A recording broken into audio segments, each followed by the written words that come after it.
আমি গৃহকর্মী হিসেবে 7 বছর ধরে এক জায়গায় কাজ করতেছি। করোনার সময় আমাদের কোনো খোঁজ খবরই নেই, ফোন দেওয়া না, বলেও না যে আসো বা বেতন নিয়ে যাও, বসে আছো, কি খাও কি করো কিচ্ছু বলে না তারা।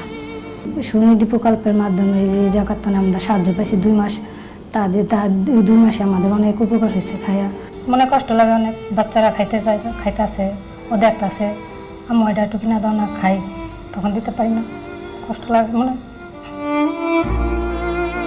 আমি তো স্বপ্ন ছিল যে লেখাপড়া করতাম, আর সেটা তো আমি পাইনি। এখন আমার মেয়ের নিয়ে স্বপ্ন বেশি, যে আমার বাচ্চারা লেখাপড়া করাবো, মানুষের মতো মানুষ করবো, আমার স্বপ্ন এটুকুই খালি।